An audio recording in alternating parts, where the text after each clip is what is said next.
Hello, I'm Andrew Hammond, the chaplain at St John's College in Cambridge. So here I am in our empty chapel.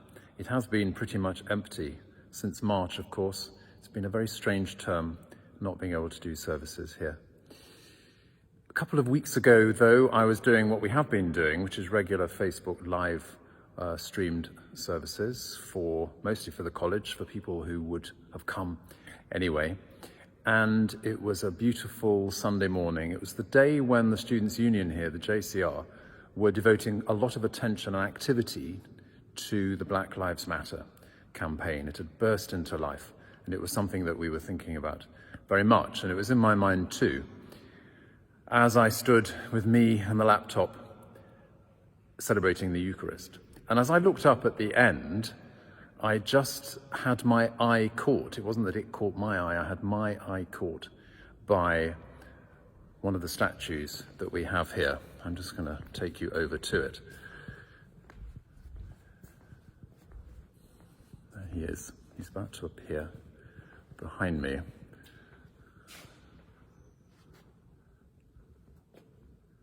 There he is, William Wilberforce, who was at this college along with Thomas Clarkson, who had a major part to play in the abolition of the slave trade and then of slavery itself in the British Empire. Now, of course, history has been properly investigated and reinvestigated over the years, so that what I learnt at school, which was almost as though Wilberforce had single-handedly got the abolition of slavery through, was much, much more complicated.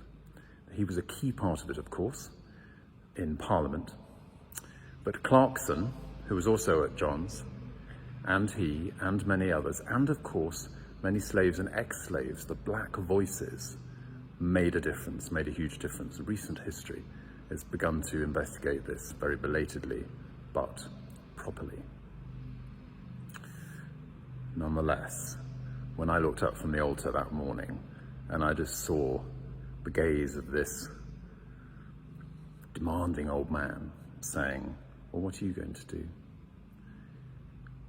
If this statue does anything, it bids us here, now, to do something about the whole question of racism in all its complexity. We have to do work in our own lives here in this institution to look to every possible way in which racism makes itself felt, exercises its insidious power. It's easy enough to spot overt racism, of course, but there are so many other ways in which it makes itself known.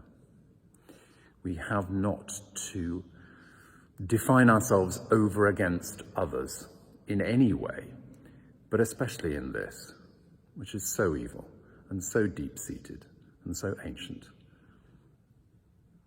I always go back, not just to the commandments to love God and love our neighbour, but to the judgment story in Matthew 25. Remember those final words towards the end of the story? Just as you didn't do it to the least of these, you didn't do it to me. Not just Wilberforce there, but Jesus looking through his eyes and through the eyes of all we encounter, and especially those who suffer and those who suffer injustice. Jesus saying, what are you going to do? What are you going to do for me?